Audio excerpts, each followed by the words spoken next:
If you're wondering how I ended up in my CEO's office with evidence that would destroy the company's star executive, it started with a text message that wasn't meant for me. 3 little words that shattered my world. We're having a baby. I still remember staring at my phone, the familiar chime of a new message cutting through the silence of my apartment. It was from Olivia Parker, Richard Thompson's secretary, a woman I had never spoken to outside of office hours. The text glowed on my screen, stark and unmistakable. The test is positive. We're having a baby. Before we jump back in, tell us where you're tuning in from, and if this story touches you, make sure you're subscribed, because tomorrow I've saved something extra special for you. Meet me at our spot tonight to celebrate? My stomach dropped. The message wasn't meant for me. It was meant for Richard, my boyfriend of 2 years and Olivia's married boss. In that moment, everything I thought I knew about the man I loved collapsed like a house of cards. What happened next changed everything, not just for me, but for Richard, Olivia, and Meridian Solutions, because when the dust settled, none of us would ever be the same again. My mother always told me not to date coworkers. "Samantha," she'd say, "office romances only lead to trouble." I should have listened to her. Richard Thompson walked into my life 3 years ago during a company mixer at Meridian Solutions. He was charming, ambitious, and had a smile that could melt glaciers. As the marketing director overseeing our biggest accounts, he commanded respect from everyone in the room, including me, a talented but overlooked graphic designer who had been with the company for 5 years. Our romance began gradually. Coffee. Meetings turned into lunch dates. Strategy sessions extended into dinners. He told me I was different, that I understood him in ways nobody else did. He claimed his marriage to Jennifer was falling apart, existing only on paper. I believed him. I believed everything. For 2 years, we maintained a careful balance. At work, we were consummate professionals. Nobody suspected a thing, or so I thought. In private, we planned a future together. Marriage. Maybe even children someday. Richard promised that once the timing was right, he would leave Jennifer and we could finally stop hiding. That Friday had started like any other. I'd been working on layouts for our newest client, a luxury watch brand that could put Meridian on the map. Richard had been in meetings all day, occasionally sending me texts about dinner plans for the weekend. Everything was normal. Everything was fine. Until 6:27 p.m., when my phone lit up with Olivia's message. At first, I thought it was a mistake. Olivia Parker had been Richard's executive assistant for less than a year. She was bright, efficient, and much younger than me, barely 25 to my 34 years. We were cordial to each other, exchanging pleasantries in the break room, but nothing more. Why would she be texting me about a pregnancy? It took exactly 16 seconds for me to understand. The message wasn't meant for me. It was meant for Richard. My Richard. I read it again, fingers trembling. The test is positive. We're having a baby. Meet me at our spot tonight to celebrate? Our spot. They had a spot. The office had emptied hours ago. I sat alone, the blue light of my computer screen casting shadows across my desk. In the stillness, I could hear my heartbeat thundering in my ears as reality crashed down around me. Richard wasn't just cheating on his wife with me, he was cheating on both of us with Olivia. I don't remember driving home. The next thing I knew, I was sitting on my couch, still clutching my phone, scrolling through months of messages between Richard and me. Every "I miss you" and "I love you" now read like lines from a script. Words he had probably recycled for Olivia as well. I should have been crying. I should have been screaming. Instead, I felt a strange, icy calm settling over me. The kind of clarity that only comes with complete betrayal. I opened my laptop and did something I'd never done before. I logged into Richard's email. Months ago, he had asked me to check something for him while he was in a meeting. He'd typed in his password without a second thought. Richard 2375. I'd never used it again. Until now. His inbox filled my screen. Hundreds of unread messages, calendar invites, client communications. I searched for Olivia's name. What I found made my blood run cold. It wasn't just intimate messages. It was evidence of something far worse. Richard had been funneling company resources to launch a competing agency. He'd been using meridians, client contacts, proprietary strategies, and company funds to build his exit plan. And Olivia wasn't just his lover, she was his accomplice. As marketing director, Richard had access to everything: client lists, marketing plans, financial projections. He had been systematically copying files, redirecting potential clients, and preparing to take Meridian's biggest accounts with him when he left. In one email to Olivia, he wrote, "Once we secure the Cartwell account, we'll have enough to launch. Victoria won't know what hit her until it's too late." Victoria Hayes, our CEO, the woman who had founded Meridian from nothing 20 years ago, the woman who had personally hired Richard and trusted him completely. I sat back, my mind racing. This wasn't just about me anymore. This wasn't just about a cheating boyfriend or a pregnancy announcement that had found the wrong recipient. This was about a company, my company, being gutted from the inside. I had a choice to make. I could confront Richard, let my emotions dictate my actions. I could tell Jennifer about both the affair and the baby. I could resign on Monday and try to forget I ever knew any of this. Or I could be strategic. I could protect Meridian, the place that had given me my career, my colleagues who were like family. I could ensure that Richard Thompson wouldn't hurt anyone else. Not Victoria, not the company, not me. And in that moment, sitting alone in my darkened apartment with evidence of betrayal illuminating my screen, I made my decision. Richard Thompson had underestimated me for the last time. I didn't sleep that night. Instead, I methodically documented everything I found. I took screenshots, forwarded emails to my personal account, created a timeline of Richard's actions. By morning, I had compiled a damning dossier of corporate espionage and breach of contract. But I didn't act immediately. Richard had taught me one valuable lesson during our time together: patience.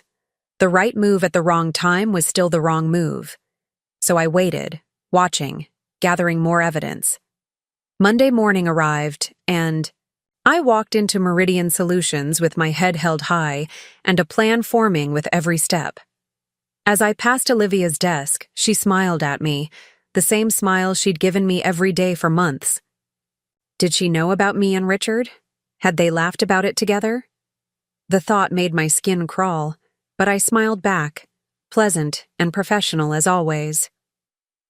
Richard emerged from his office, impeccably dressed in a navy suit I had helped him choose. His eyes met mine across the open office space, and he nodded slightly, our usual discreet greeting. Everything was normal. Everything was fine. Except nothing would ever be fine again. I settled at my desk and opened my calendar. The Cartwell presentation was scheduled for Friday, the account Richard was planning to steal. The account that would fund his new venture and cripple Meridian in one devastating blow. I had 4 days to act, 4 days to protect everything that mattered. As I organized my files and prepared for the morning creative meeting, my phone buzzed with a text from Richard. "Dinner tonight? I have news to share." News. What news would he share? That he was leaving the company? That he was finally leaving? His wife? Or perhaps that his secretary was pregnant and he needed to let me down gently? I texted back, looking forward to it. The pieces were moving into place. Richard thought he was the chess master, but he had forgotten one critical detail. In chess, the queen is the most powerful piece on the board. And I was tired of being a pawn. Part 2. Strategic Response. I spent the next 3 days living a double life. By day, I was Samantha Roberts, dedicated graphic designer and secret girlfriend to Richard Thompson. I attended meetings, designed mock-ups for the Cartwell presentation, and maintained the perfect facade of normalcy. By night, I became something else entirely: an investigator, strategist, and architect of Richard's downfall. After confirming the extent of his betrayal, I needed allies. Not friends to vent to or shoulders to cry on.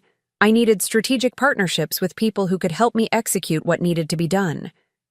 My first call was to David Chen, Meridian's lead developer, and the only person in the office who had always seen through Richard's charm. David and I had worked together on countless projects over the years, building a friendship based on mutual respect and brutal honesty. "I need to meet with you," I told him over the phone Tuesday evening. "Outside the office. It's important." We met at a small cafe 3 blocks from Meridian, far enough away that we wouldn't run into colleagues. David listened without interruption as I laid out what I had discovered, his expression darkening with each detail. "I always knew Thompson was a snake," he said when I finished. "But this is another level." "I need your help," I told him. "I need access to the server logs, proof that he's been downloading confidential files." David's specialty was cybersecurity. If anyone could track Richard's digital footprints, it was him. "This could cost us both our jobs if we're wrong," he warned. Preparing and narrating this story took us a lot of time, so if you are enjoying it, subscribe to our channel. It means a lot to us. Now back to the story. "We're not wrong," I said with absolute certainty. "And if we do nothing, we won't have jobs anyway once he steals Cartwell and jumps ship." David studied my face, searching for any hesitation. Finding none, he nodded. "I'll have something for you by tomorrow." My next step was more delicate. I needed to understand the extent of Richard and Olivia's relationship without alerting either of them to my knowledge. For this, I turned to Lisa Hernandez in Human Resources, not as a confidant, but as an unwitting source of information. "I'm putting together an employee appreciation event," I told her during a casual lunch on Wednesday. "I want to personalize some of the gifts. Do you know if Olivia has any allergies? Or any special interests I should be aware of?" Lisa was delighted to help. "She's actually been looking a bit under the weather lately. Morning sickness, I think, though she hasn't announced anything officially. Between us, I think she and her boyfriend might be expecting." I maintained my pleasant smile despite the knife twisting in my gut. "That's wonderful news. Do you know who she's dating? Maybe we could include something for both of them." Lisa leaned closer, lowering her voice. "She's very private about it. Long-term relationship, apparently, but complicated. You know how it is." I did know, all too well. By Wednesday evening, David had delivered as promised. "He's been systematically downloading client files for months," he told me, sliding a flash drive across the table at our second cafe meeting. "And there's more. He's been using the company credit card for meals, hotels, even a weekend trip to New York. All with Olivia." I plugged the drive into my laptop and scrolled through pages of evidence.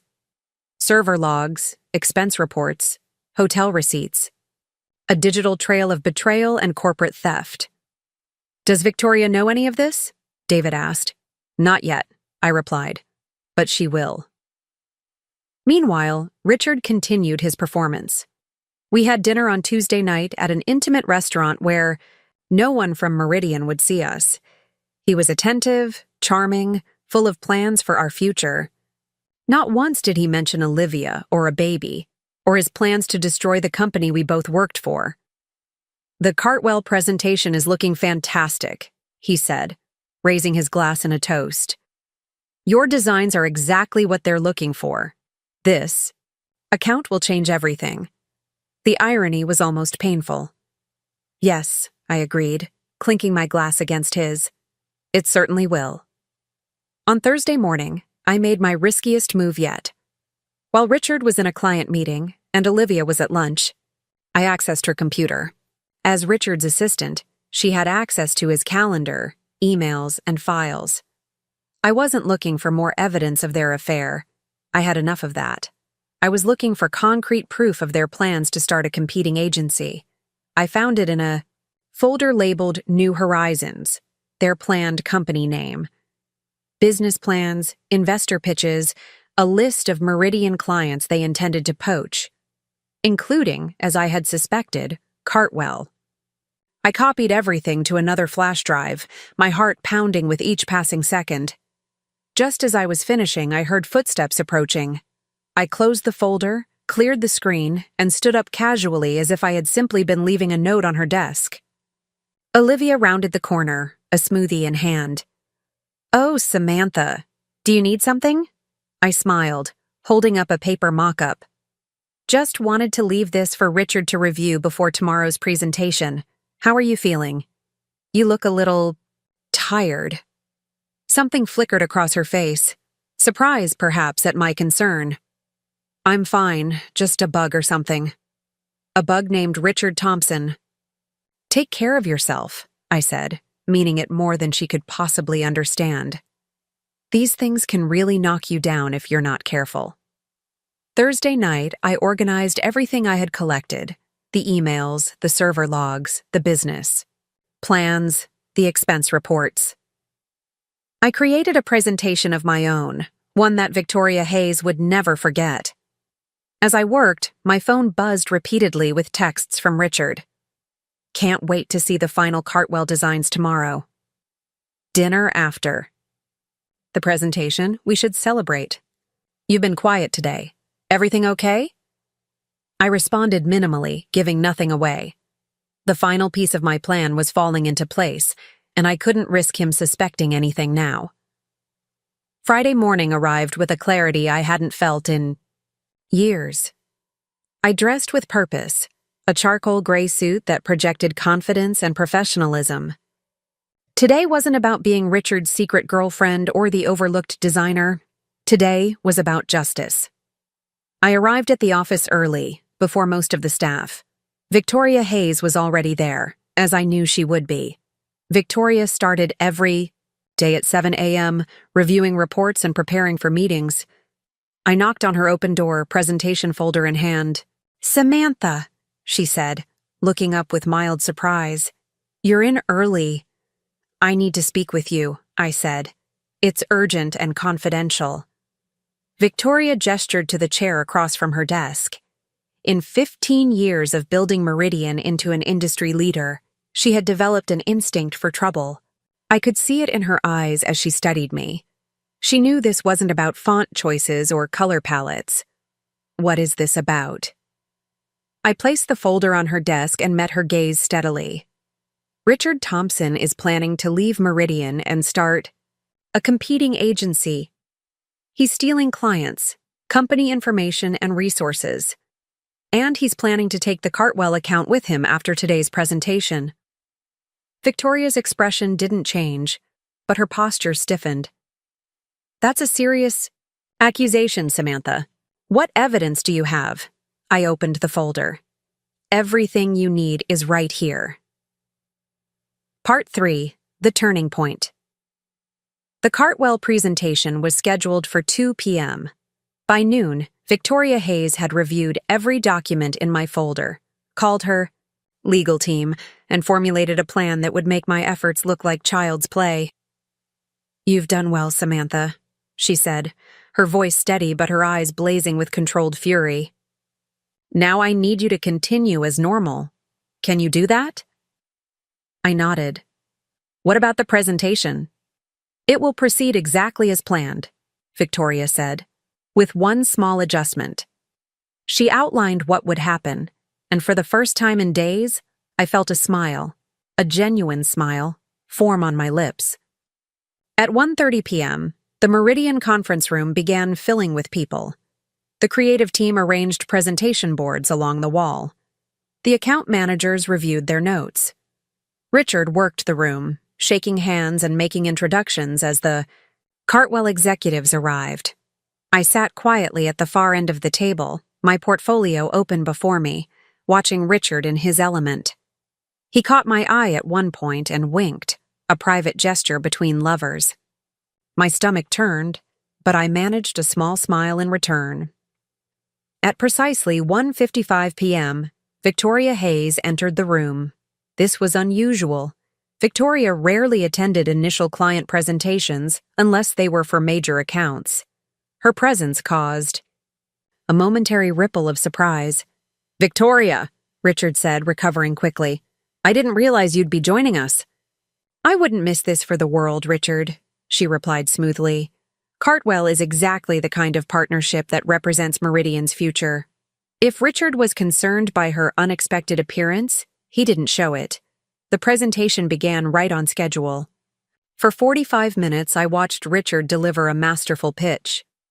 He presented marketing strategies I had helped develop, showed design concepts I had created, and outlined a vision for Cartwell's brand that would have been revolutionary, had he actually intended to implement it at Meridian.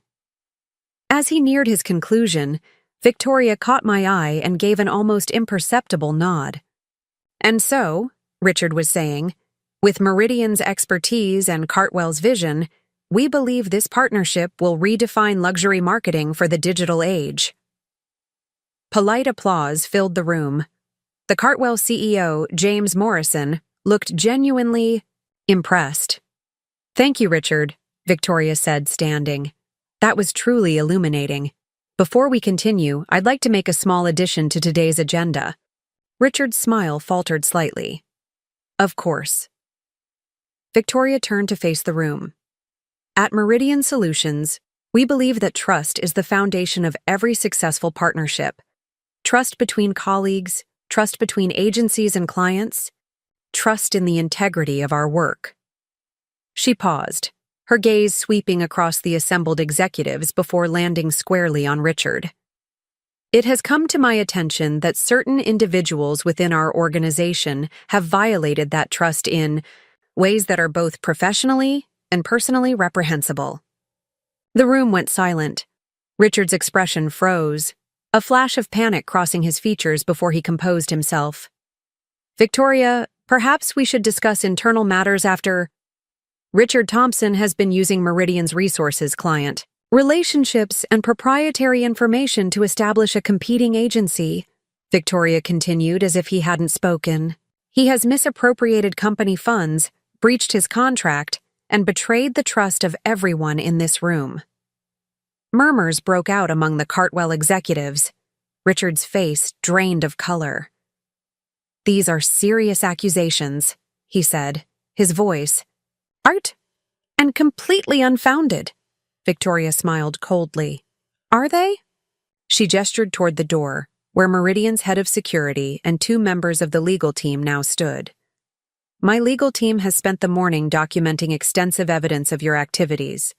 We have server logs, unauthorized expense reports, hotel receipts, and perhaps most damning, your business plan for New Horizons, which specifically targets Cartwell as your first client."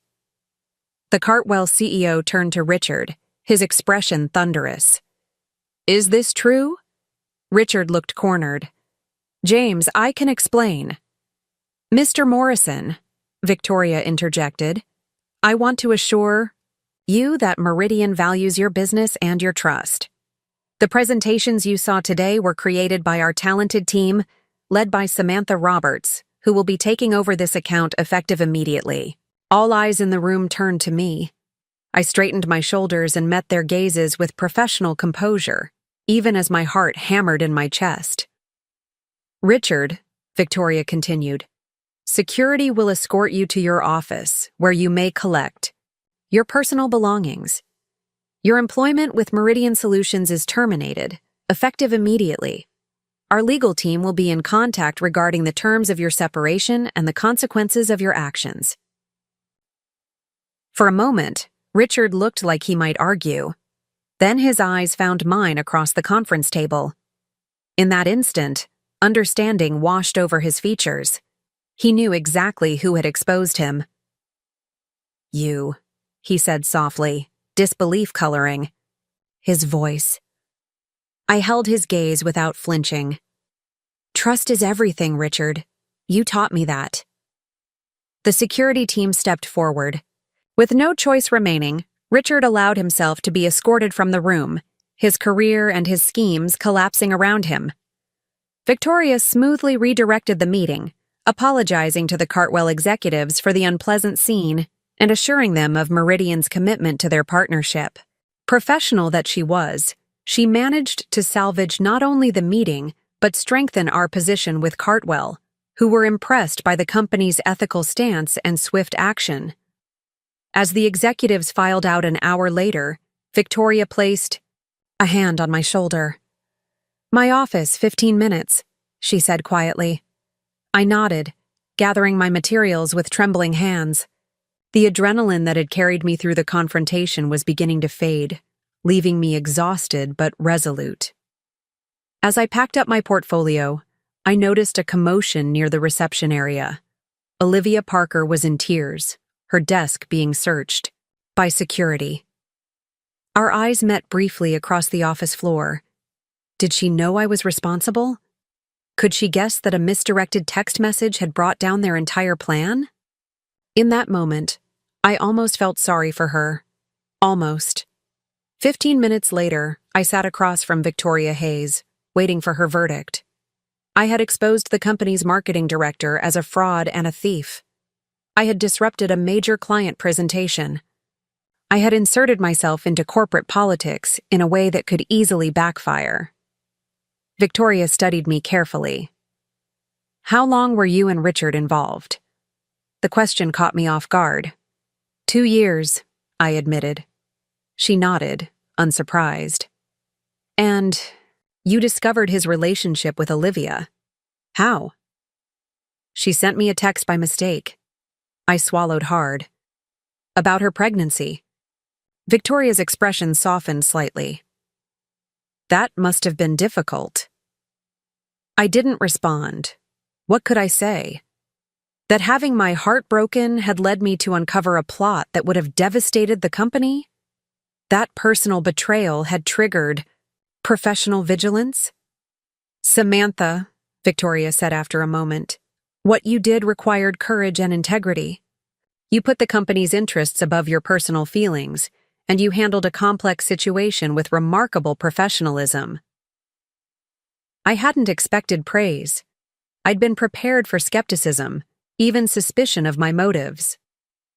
"Thank you," I managed. "The Cartwell account is yours," she continued, "and I'd like you to consider taking on a larger role here at Meridian. We'll be restructuring the creative department in light of recent events, and I believe you have the vision and leadership capabilities we need. A promotion. After years of being overlooked, of watching Richard take credit for my ideas, of believing his promises that someday he would help advance my career, I was being recognized on my own merits. "I'd be honored," I said. As I left Victoria's office, I passed by Richard's now empty workspace. Security had been efficient. Not a trace of him remained. The nameplate had already been removed from his door. My phone buzzed in my pocket. A text from Richard. "How could you do this to me? To us?" I stared at the message, a strange sense of calm settling over me. There was no us. There never had been. Not to him. I had simply been another resource to exploit, another stepping stone on his path to success. I deleted the message without responding and walked back to my desk. There was work to be done, a career to build, a future to create. One that no longer included Richard Thompson. As I settled in to prepare for my new responsibilities, my phone buzzed again. This time it was David. "Heard what happened in the Cartwell meeting. Legendary. Drink later to celebrate?" I smiled, texting back, "Absolutely."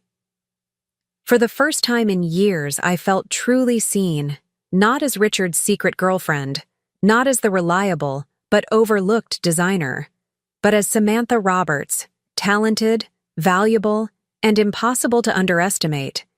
Richard had taught me one final valuable lesson. Sometimes the most powerful move isn't seeking revenge, it's simply revealing the truth and letting justice take its course. Part 4. Escalation and Impact. The fallout from Richard's termination spread through Meridian Solutions like wildfire. By Monday morning, everyone knew the basic outline. Richard Thompson, marketing director and company golden boy, had been caught stealing clients and planning to launch a competing agency. He had been fired on the spot during the Cartwell presentation, no less. What they didn't know, what only Victoria, David, and I knew, was my role in his downfall or the full extent of his betrayal. Olivia didn't return after Friday. Security had found enough evidence on her computer to justify immediate termination as well. The pregnancy text remained our secret. Victoria had agreed it was a personal matter that needn't become office gossip. I spent the weekend alternating between triumph and grief. The professional victory felt empowering, vindicating. The personal loss, not of Richard himself, but of what I had believed we shared, still ached like a fresh wound. By Monday morning, I had made peace with both feelings. I walked into Meridian with my head high, ready to step into my new role as creative director. Victoria had scheduled an all-hands meeting to address the changes. Standing before the assembled staff, she was direct and uncompromising. As many of you have heard, Richard Thompson and Olivia Parker are no longer with Meridian Solutions. Their departure was not voluntary, but necessary, due to actions that violated both company policy and basic professional ethics. She paused, surveying the room. I want to be clear, Meridian has always succeeded because of our collective talent and integrity. No single person, including myself, is more important than the principles we stand for. Murmurs rippled through the gathering. Richard had been well liked, his charm and confidence inspiring loyalty among many team members. Moving forward, Samantha Roberts will be taking over as creative director, effective immediately. She has demonstrated exceptional talent, leadership, and commitment to this company's values. The Cartwell account will be under her direction, along with a restructuring of our creative teams. All eyes turned to me, standing quietly at the side of the room. The reactions were mixed: surprise, confusion, and from a few of the senior designers who had worked closely with me, genuine pleasure. Victoria continued outlining other organizational changes, but I was aware of the questioning glances, the whispered conversations. Everyone was wondering the same thing. How had quiet, dedicated Samantha Roberts suddenly leapfrogged into Richard's position? The speculation only intensified when I began implementing changes to the creative department. Richard had maintained tight control over client access, keeping designers, particularly me, away from direct client interaction. I immediately dismantled that system, creating collaborative teams that worked directly with clients from concept to completion. I also initiated a comprehensive review of all current projects, discovering that several other accounts had been targeted in Richard's exit strategy. Reclaiming these relationships became my top priority. Not everyone was pleased with the new direction. Mark Sullivan, an account manager who had been particularly close to Richard, made his displeasure known during our first departmental meeting. "With all due respect, Samantha," he said, his tone suggesting very little respect at all, "these changes are undermining systems that Richard spent years perfecting. Clients expect consistency, not revolution." The room fell silent, everyone watching to see how I would respond to this direct challenge. A week ago, I might have backed down, softened my approach to avoid conflict. Not anymore. "Mark," I replied calmly, "those systems were designed to centralize control, not to serve our clients effectively. The revolution, as you call it, is actually a return to Meridian's founding principles: collaborative creativity and transparent client relationships." I leaned forward slightly. Richard is gone. His methods are gone with him. Anyone who can't adapt to that reality is welcome to follow him out the door. Mark's face flushed, but he said nothing more. The message was clear. This was my department now, and I wouldn't be intimidated. As the weeks passed, the changes began to show results. The Cartwell campaign launched to considerable industry praise. Two clients who had been wavering under Richard's leadership renewed their contracts with enthusiasm. The creative team, freed from Richard's micromanagement, produced some of their most innovative work in years. Not everyone adjusted, of course. Mark Sullivan resigned after our third departmental meeting, taking 2 junior account managers with him. I couldn't prove they had joined Richard at whatever new venture he was building, but I suspected as much. Their departure barely registered as a concern. For every person who resisted the new direction, 3 others embraced it. David Chen stepped into a larger role, heading a new digital innovation team. Lisa from HR became a valuable ally, helping me identify and promote overlooked talent throughout the company. 6 weeks after Richard's dramatic exit, Victoria called me into her office for our scheduled review. "The board is impressed," she said without preamble. "Revenue is up 12% this quarter, employee satisfaction scores have improved, and the Cartwell campaign has attracted 3 new client inquiries." I nodded, accepting the praise but not entirely satisfied. "We still have work to do. The organizational structure needs further refinement, and we've identified some systemic issues in project management that Richard implemented." Victoria smiled slightly. "You know, when you brought me that folder of evidence, I wondered if you were motivated by personal vengeance. A woman scorned and all that." I met her gaze steadily. "It was personal," I admitted, "but not in the way you think.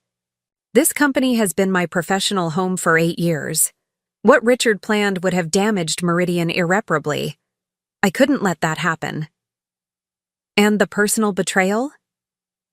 I considered my answer carefully. It clarified things, made me see what I had been willing to overlook, professionally and personally. Victoria nodded, understanding more than I had said. "Have you heard from him?" The question surprised me, though perhaps it shouldn't have. "A few texts in the beginning. Nothing recently." What I didn't tell her was about the late-night phone call I had received 2 weeks after Richard's firing. He had been drinking, his words slurred but his anger crystal clear. "You ruined everything," he had said. "Years of planning, destroyed, because you couldn't handle a little competition, personally or professionally." "Competition implies a fair playing field," I had responded. "What you did wasn't competition. It was theft and betrayal." He had laughed bitterly. "You think you've won? You're nothing without me. I made you, Samantha. I gave you opportunities, mentored you." "You exploited me," I interrupted, "professionally and personally, and now you're facing the consequences." I had hung up then, blocking his number. Whatever closure I needed wouldn't come from Richard. "Thompson." Victoria was still watching me, a knowing look in her eyes.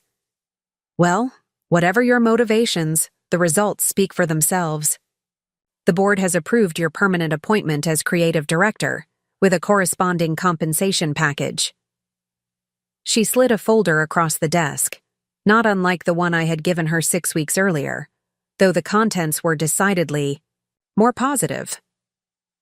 "Thank you," I said, genuinely moved by the validation. As I returned to my office, Richard's former office, now redecorated and reorganized to reflect my own aesthetic, I felt a sense of completion. The professional transformation was well underway. The personal healing would take longer, but I was making progress there too. I had just settled at my desk when my assistant knocked on the open door. "There's someone here to see you," she said, looking uncomfortable. "Jennifer Thompson, Richard's wife." I froze, utterly unprepared for this development. Did she say what she wants? No, just that it's personal and important. I took a deep breath. "Send her in." Jennifer Thompson was everything I wasn't. Tall, blonde, polished in a way that spoke of old money and expensive taste.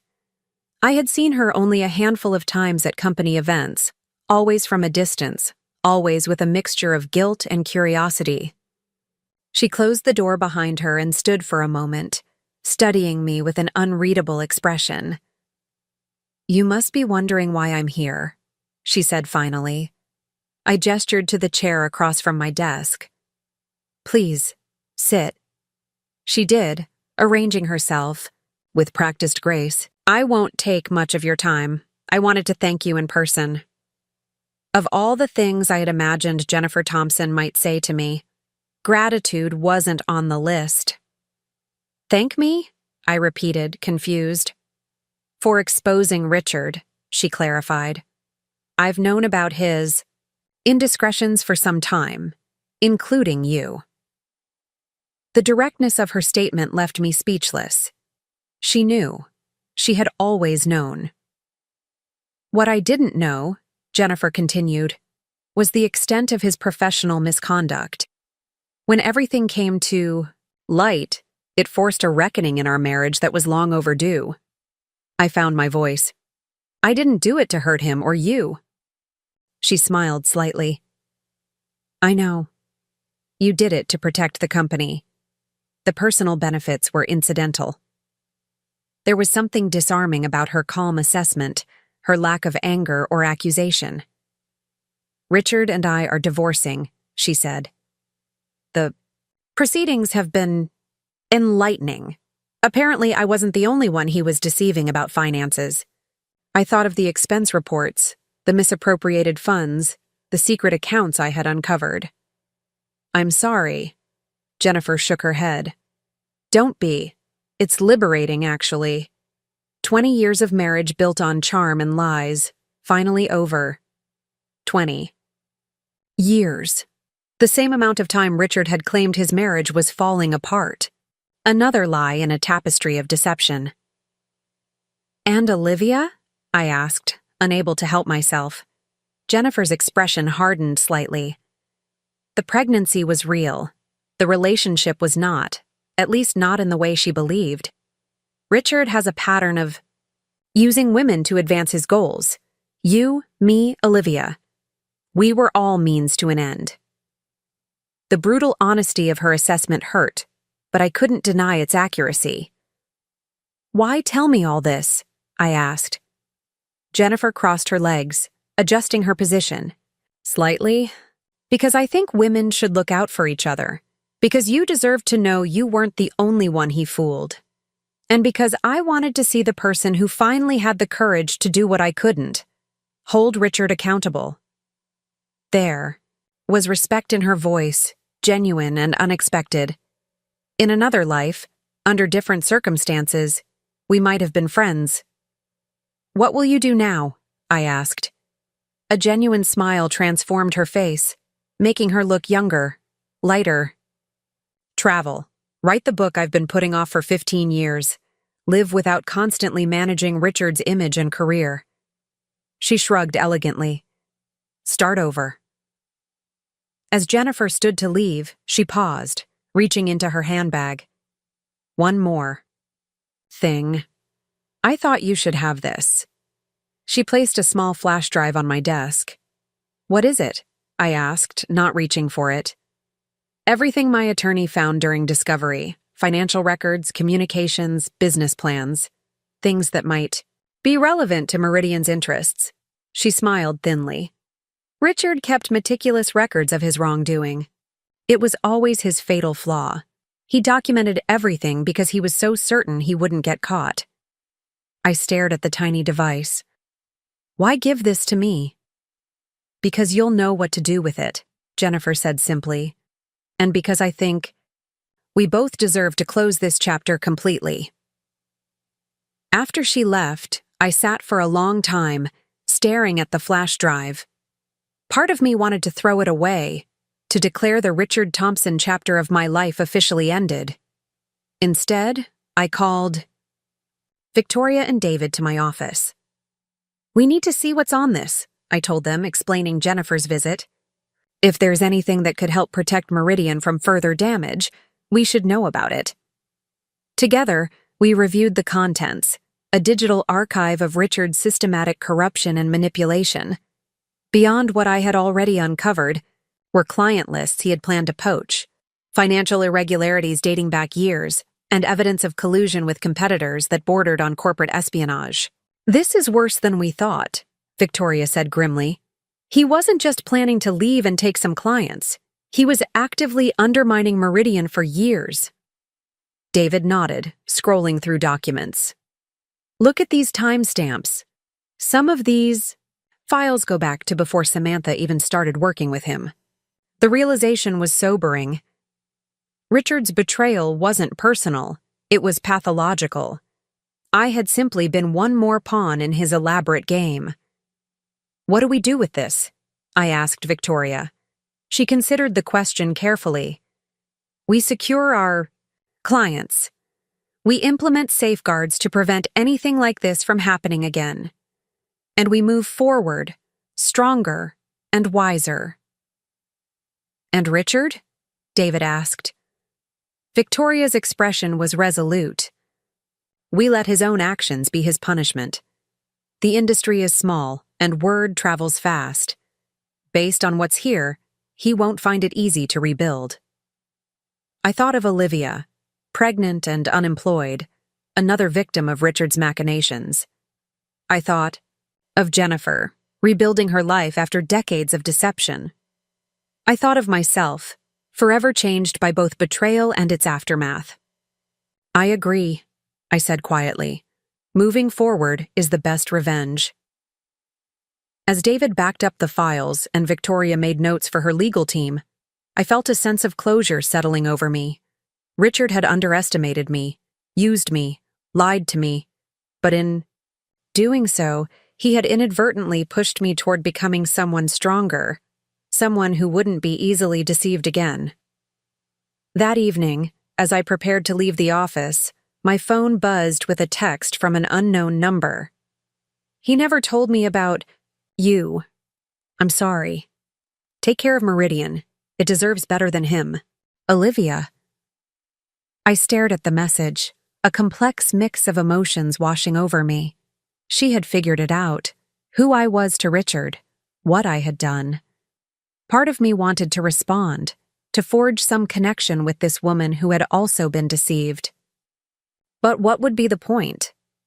We were both moving on, in our separate ways. I deleted the message without replying. Some chapters were better left closed. As I gathered my things, I glanced around my office, once Richard's kingdom, now my domain. The changes I had made reflected more than just aesthetic preferences. They symbolized a fundamental shift in how things operated under my leadership. Transparency, collaboration, integrity. These weren't just corporate buzzwords anymore. They were principles I had fought for, principles that had emerged from the ashes of betrayal and deceit. I switched off the light and headed for the elevator, ready to leave the day and Richard Thompson behind me. Tomorrow would bring new challenges, new opportunities, new chances to build something authentic. And for the first time in years, I was facing the future on my own terms, unburdened by secrets and lies. Part 5. New Reality. 3 months after Richard's dramatic exit from Meridian Solutions, I barely recognized my own life. The woman who had spent years in the shadows, professionally overshadowed, personally hidden, had transformed into someone I was genuinely proud to be. Meridian was thriving under the new leadership structure. The creative department, once Richard's personal fiefdom, had become a collaborative powerhouse of innovation and client satisfaction. The Cartwell campaign had exceeded all expectations, bringing in industry recognition and attracting new business. Victoria had expanded my role to include company-wide strategic initiatives, a vote of confidence that still amazed me daily. I had moved from my cramped apartment to a light-filled loft closer to downtown, a space that reflected my emerging sense of self, open, honest, uncluttered by secrets. The walls displayed art I loved rather than generic prints chosen to please a visitor who rarely came. My bookshelf held volumes I actually read instead of impressive titles selected for show. Most importantly, I had reclaimed my voice, in meetings, in client presentations, in personal relationships. The woman who had accepted Richard's condescension and marginalization was gone, replaced by someone who knew her worth and wasn't afraid to assert it. On a crisp autumn morning, I arrived at the office early to prepare for our quarterly planning meeting. As I reviewed projections and creative briefs, my assistant knocked on the door. "The staff from Newton Media is here for the tour," she reminded me. "Victoria asked if you could join for the executive introduction." I nodded, checking my calendar. Newton Media was a small but innovative digital agency that Meridian was considering acquiring, part of our post-Richard expansion strategy. The tour had been on my schedule for weeks, though I hadn't been directly involved in the acquisition discussions. "I'll be right there," I told her, gathering my notes. In the main conference room, Victoria was already speaking with 3 people, dressed in the casual professional style of boutique agency executives. As I approached, she waved me over. "And here's our creative director, Samantha Roberts," Victoria said. "Samantha has been instrumental in Meridian's recent growth and creative renaissance." I stepped forward with a professional smile, extending my hand to the first visitor, a tall man with thoughtful eyes and a quiet confidence that immediately set him apart from Richard's performative charm. "James Newton," he said, his handshake. Firm, but not aggressive. "Founder and CEO of Newton Media. Your work on the Cartwell campaign was exceptional." "Thank you," I replied, genuinely pleased by the recognition. It was a true team effort. Victoria introduced the others, Newton's CFO and their head of digital strategy, before outlining the day's agenda. "Samantha, I thought you could give James a more detailed overview of our creative process while I take Margot and Alex through the financial aspects," she suggested. "Your 10 a.m. was canceled, so you should have time." I nodded, recognizing Victoria's strategic pairing. James Newton's background was in creative direction before he founded his agency. We spoke the same professional language. As Victoria led the others away, James turned to me with genuine interest. "I'd love to hear how you transformed Meridian's creative approach so quickly. The industry has noticed the shift." I led him toward the creative department, choosing my words carefully. "We prioritized collaborative processes over hierarchical ones. Talent flourishes with the right support and recognition." For the next hour, I showed James our workflow systems, introduced him to key team members, and explained the philosophy that had replaced Richard's top-down approach. James asked insightful questions, occasionally noting similarities to his own agency's methods. "You've accomplished in months what takes most agencies years," he observed as we completed the tour. "It's impressive." "It helps when you're rebuilding rather than starting from scratch," I admitted. "The talent was always here. It just needed the right environment to thrive." He nodded thoughtfully. "Still, change management is challenging. People resist new leadership, new methods." "Some do," I acknowledged, thinking of Mark Sullivan and the others who had followed Richard out the door. "But most people want to do meaningful work in a healthy environment. If you provide that, resistance fades quickly." As we walked back toward the executive offices, James hesitated. "I hope this isn't inappropriate, but would you be interested in continuing this conversation over lunch? I have some specific questions about integrating creative teams that might be better discussed outside the official tour." I studied him for a moment, considering his request. Under normal circumstances, a business lunch to discuss potential acquisition details would be perfectly appropriate. Yet after Richard, I found myself hesitating at any hint of blurred professional boundaries. James seemed to sense my reservation. "Completely professional," he clarified. "I'm just impressed by what you've built here and would value your insights for my own team, regardless of how the acquisition discussions progress." His transparency was refreshing. "In that case, I'd be happy to," I agreed. Lunch was enlightening, not just professionally but personally. James had built Newton Media from a one-person consultancy to a respected boutique agency over 7 years. He spoke candidly about challenges, failures, and lessons learned along the way. Unlike Richard, who had always positioned himself as infallible, James embraced vulnerability as part of authentic leadership. The worst mistake I ever made was trying to be the kind of leader I thought I should be, rather than the kind I actually am, he told me over coffee after our meal. It took failing spectacularly to realize authenticity isn't just a personal virtue, it's a business strategy. The sentiment resonated deeply. I spent years trying to fit someone else's vision of success, I admitted, both professionally and personally. James nodded, understanding without pressing for details I wasn't ready to share. The irony is that our uniqueness is actually our competitive advantage, in business and in life. As we walked back to Meridian, our conversation shifted to the potential acquisition. James was refreshingly direct about his concerns and hopes for the integration. My biggest priority is protecting my team's culture, he said. They're exceptional people who have turned down higher-paying jobs at larger agencies because they value our environment. That's exactly the kind of culture Meridian is building now, I assured him. Victoria understands that creative talent thrives on respect and recognition, not fear and competition. That's evident in what you've accomplished, James agreed. 3 months ago, I wouldn't have considered this acquisition. Meridian's reputation under previous leadership was problematic. I raised an eyebrow. Problematic? James hesitated. Let's just say Richard Thompson had a reputation beyond Meridian's walls. The industry is small, and stories travel. The confirmation of Richard's wider reputation wasn't surprising, but it was validating. I had sometimes wondered if I was the only one who had seen through his carefully constructed facade. Well, Meridian is under new leadership now, I said simply. At multiple levels. James smiled. That's precisely why we're here today.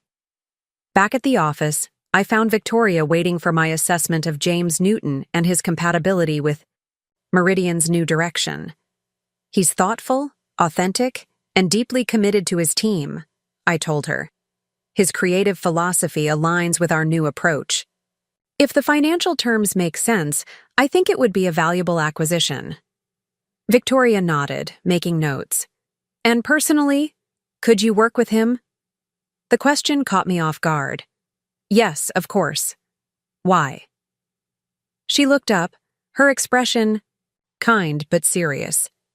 Because if we move forward with this acquisition, I want you to oversee the integration of the creative teams.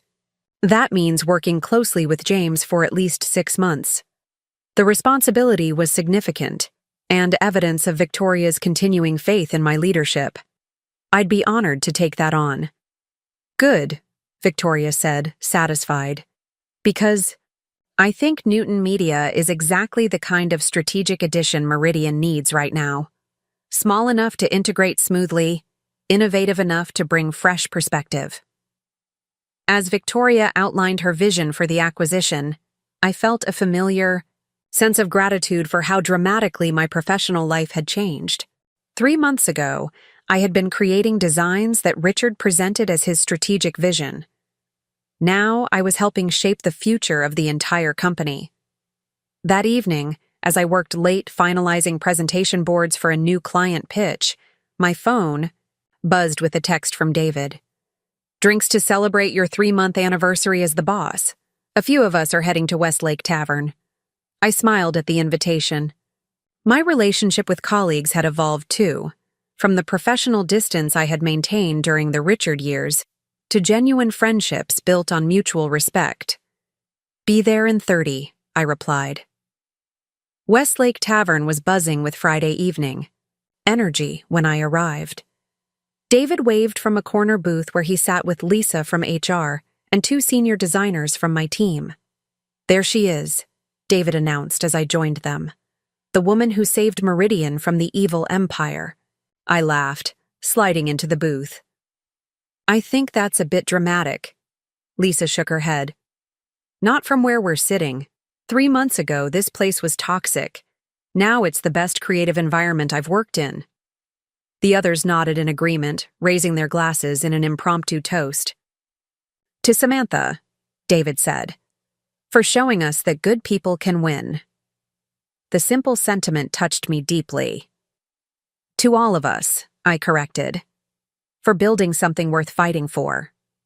As conversation flowed around me, project updates, industry, gossip, weekend plans, I allowed myself to fully absorb how much had changed. Not just the professional achievements or the company culture, but my own sense of belonging and purpose. So, Lisa said, leaning closer as the others debated the merits of a new design trend, what did you think of James Newton? Victoria seemed quite impressed with him. I considered the question carefully. He's thoughtful, talented, and genuinely cares about his team. His agency would be a valuable addition to Meridian. Lisa studied me with the perceptive gaze that made her excellent at her HR role. And there's something else you're not saying. I smiled, shaking my head. That's all there is professionally, and after Richard, that's all I'm focused on. Lisa nodded, understanding completely. Fair enough, though for what it's worth, James Newton has an excellent reputation in the industry, and not just for his creative work. Before I could respond, my phone buzzed with a new email notification. Normally, I would ignore work messages during social time, but the sender's name caught my attention. Olivia Parker. I excused myself and stepped outside to read it privately. Samantha, I debated whether to contact you, but I felt you deserved to know. Richard has been trying to launch his agency, but the industry has essentially blacklisted him. The Newton acquisition you're pursuing? They were his target before everything fell apart. I'm not sharing this out of bitterness or loyalty to Richard. We haven't spoken since I lost my job, and he's made it clear that while he'll provide financial support for our child, he has no interest in being involved otherwise. I'm sharing this because his failure feels like a form of justice for both of us. He used us both in different ways, for different purposes. But in the end, he lost everything while we have the chance to rebuild. I've accepted a position at a small agency in Seattle. Fresh start, new beginning. I wanted you to know that I harbor no ill will toward you. We were both deceived by a master manipulator. Best wishes for your continued success at Meridian. Olivia. I read the email twice, absorbing its implications. Richard was struggling. The man who had seemed invincible, whose charm and confidence had fooled so many for so long, was facing the consequences of his actions. And Newton Media, the very company Meridian was now pursuing, had apparently seen through him even before his downfall. It was a final, fitting conclusion to the Richard Thompson chapter of my life. I typed a brief reply. Olivia, thank you for sharing this. I wish you and your child all the best in Seattle. New beginnings are powerful. Samantha. Simple, sincere, and final.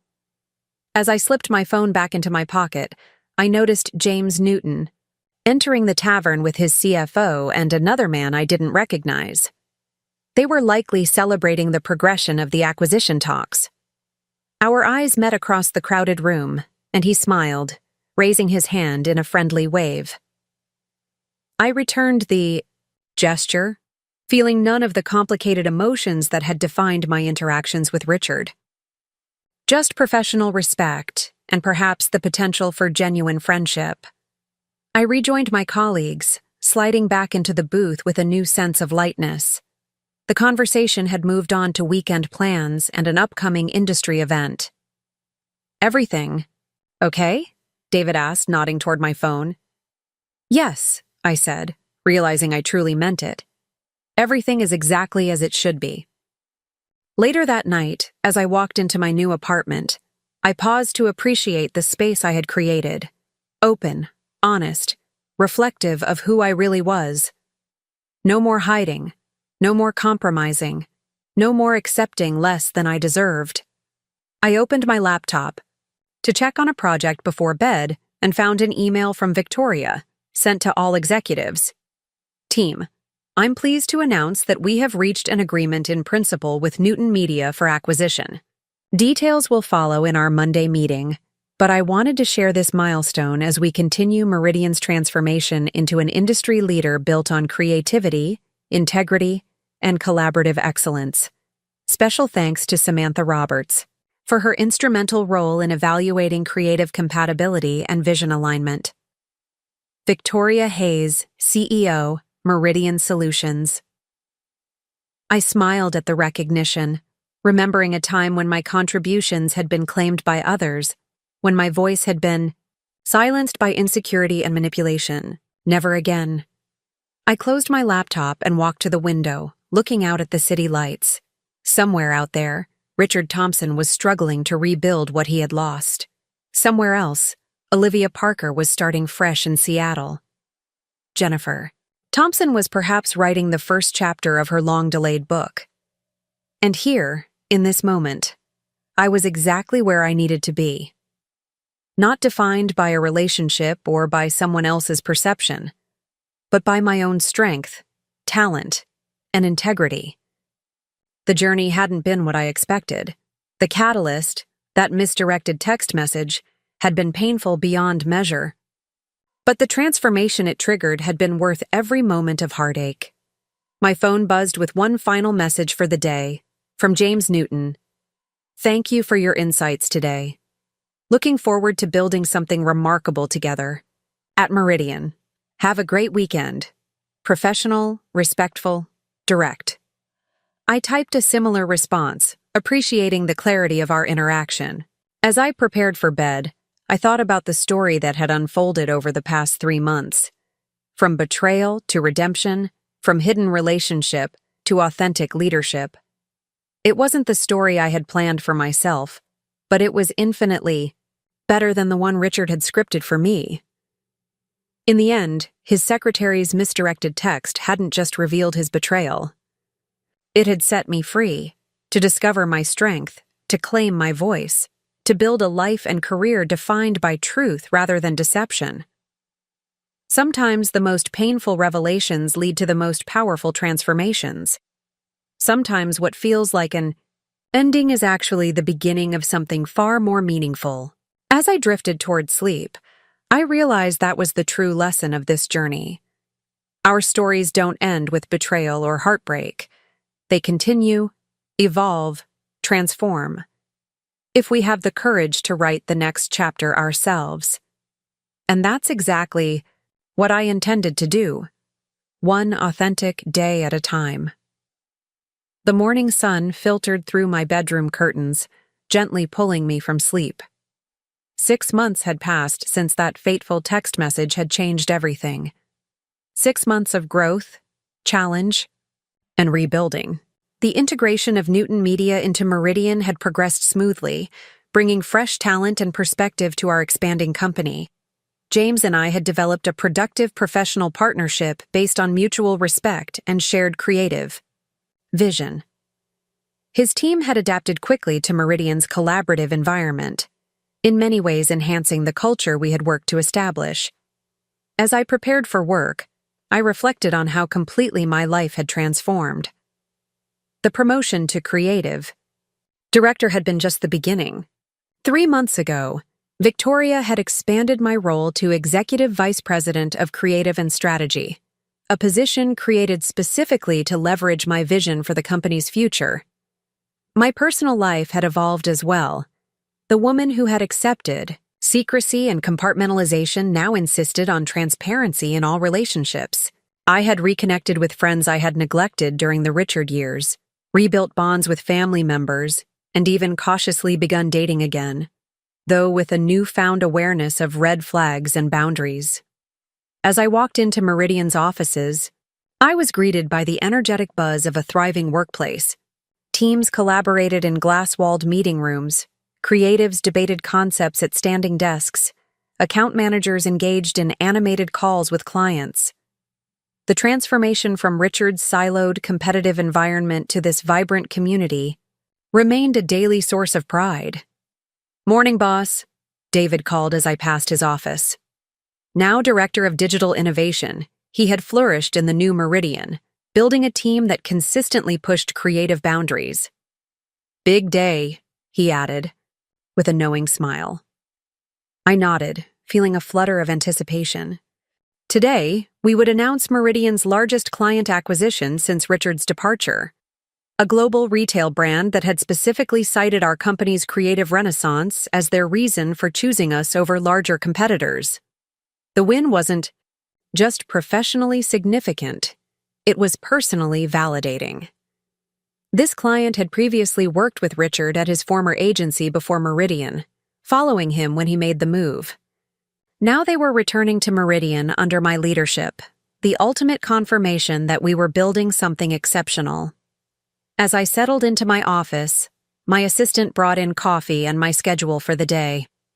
"Victoria wants to see you. Before the all-hands announcement," she informed me. "And James Newton called. He's running late but will be here for the client presentation." I thanked her and took a moment to center myself before the day's events unfolded. On my desk sat a small crystal paperweight, a gift from the creative team on my 6-month anniversary as their leader. Etched into its surface was a simple phrase, "Truth illuminates." It had become something of a personal mantra, a reminder of the power of authenticity in both business and life. The light catching its facets seemed particularly appropriate. Today, as we prepared to announce a victory built on transparent client relationships and genuine creative excellence, Victoria was reviewing presentation materials when I entered her office. She looked up with a satisfied smile. "Ready for today?" she asked. "Absolutely," I assured her. "The team has been preparing all week. Everything is in place." Victoria nodded, setting aside her papers. "This isn't just about one client, Samantha. This is vindication of everything we've built over the past 6 months." I understood completely. Victoria had taken a significant risk in promoting me so quickly after Richard's departure, trusting my vision despite my lack of executive experience. Today's announcement was as much her victory as mine. "I've been meaning to ask," she said, her tone shifting slightly. "Have you heard anything about Richard recently?" The question surprised me. Richard's name had gradually faded from office conversations, becoming a distant memory rather than an active presence. "Nothing specific," I admitted. "Last I heard, he was struggling to launch his agency. Apparently, his reputation has made it difficult to secure clients or investors." Victoria nodded. "I received an interesting call yesterday. He's leaving the industry entirely, moving to Chicago to work for his brother-in-law's manufacturing company." The news was unexpected, but somehow fitting. Richard had always defined himself by his status in the marketing world, his influence over clients and colleagues. Leaving the industry was perhaps the ultimate admission of defeat. "Jennifer informed me," Victoria continued, "they've finalized their divorce. But she thought we should know, given his history of unpredictability." I absorbed this information, searching for any emotional response, anger, satisfaction, even pity. Instead, I felt only a calm sense of closure. "Thank you for telling me," I said simply. Victoria studied me for a moment. "You know, when all this began, I wondered if you might be consumed by what he did, if the betrayal might define your leadership. It's been remarkable to watch you move beyond it so completely." Her observation touched me deeply. It was never about him, I realized aloud. Even in the beginning, when the pain was fresh, it was about protecting Meridian, about creating something authentic. Victoria smiled.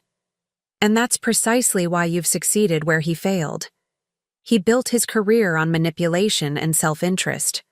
You've built yours on integrity and collective excellence." As I left Victoria's office to prepare for the all-hands, Meeting, I received a text from James. Just arrived. Coffee before the announcement? I met him in the small executive lounge, away from the growing excitement in the main office. Over the past 6 months, our professional relationship had developed into a friendship built on mutual respect and shared values. Nervous? He asked, handing me a latte prepared exactly as I preferred. I shook my head. Grateful, actually. 6 months ago, I couldn't have imagined being here, announcing this kind of win.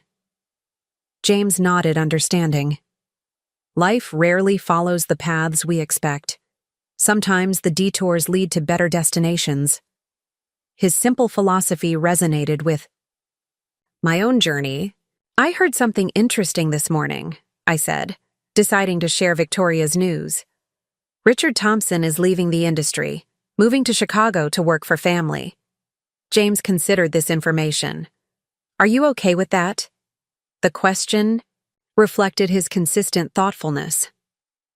Over months of working closely together, I had shared carefully edited versions of my history with Richard, enough for James to understand the significance of this development.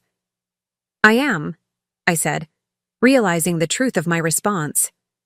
His choices led him where they did, just as mine led me here. It feels like the final page of that chapter. James smiled. Well, here's to new chapters, he said, raising his coffee cup, and to authentic stories worth telling. As we walked together toward the main conference room where staff was gathering for the announcement, I felt a profound sense of gratitude for the unexpected journey that had brought me here.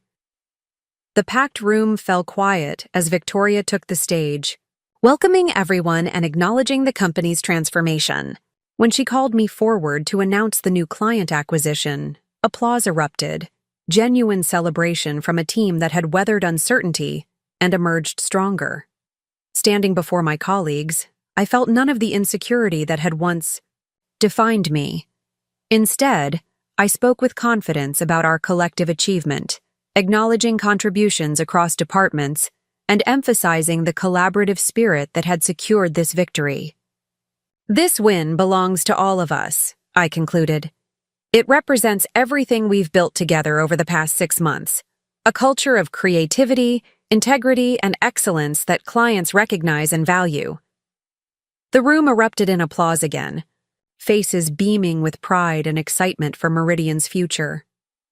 As I stepped back to let Victoria close the meeting, my gaze swept across the gathered team members, some who had weathered the Richard era with me, others who had joined during our renaissance, all part of something authentic and meaningful.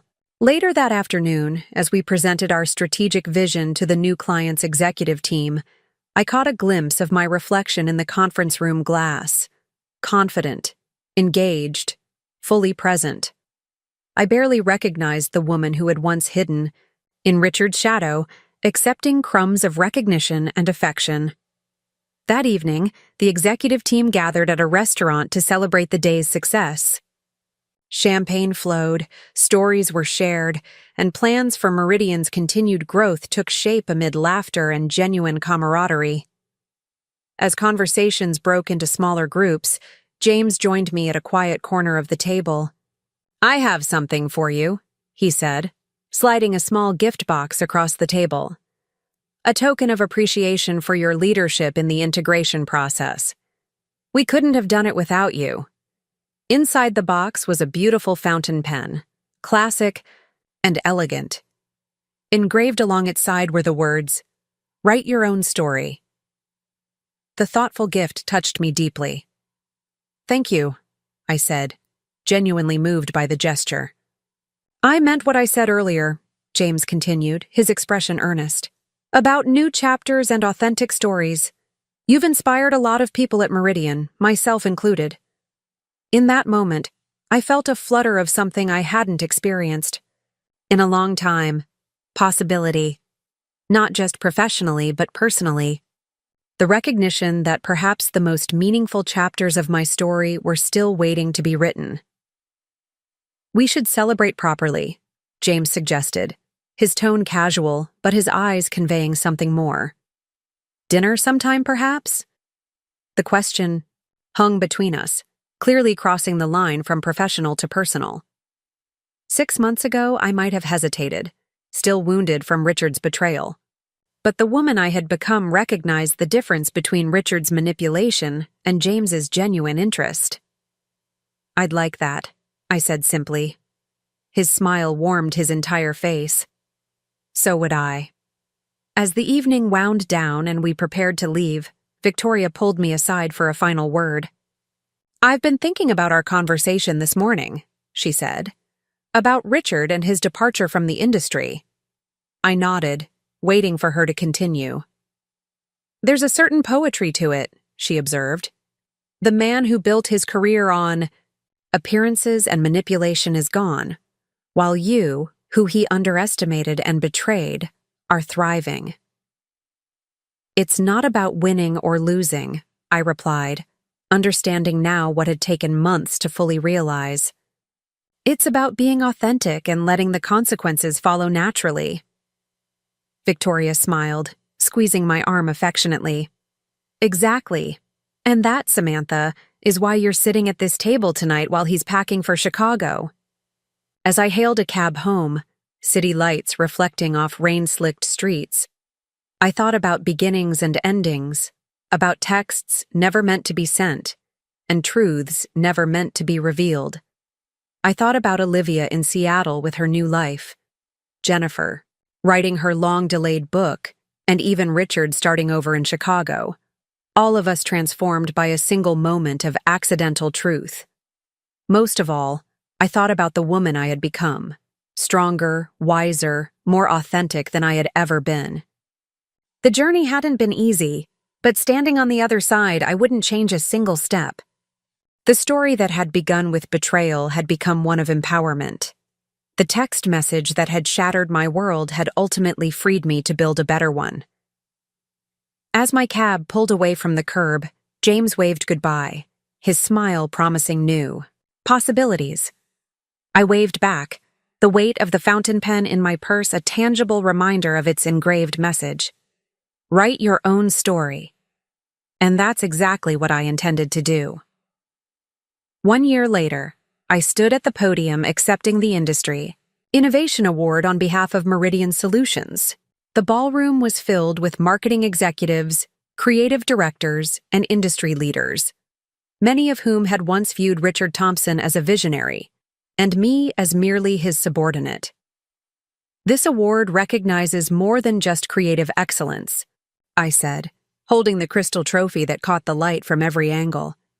"It celebrates the power of authentic leadership and collaborative vision. At Meridian, we've discovered that innovation thrives when every voice is valued and every contribution recognized."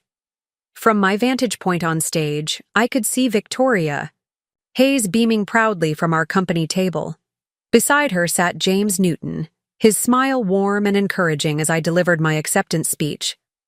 The rest of our leadership team, including David Chen and Lisa Hernandez, both recently promoted, applauded enthusiastically. Thank you to the Academy for this recognition, to Victoria Hayes for her unwavering support, and to every member of the Meridian family who made this possible, I concluded. We're just getting started.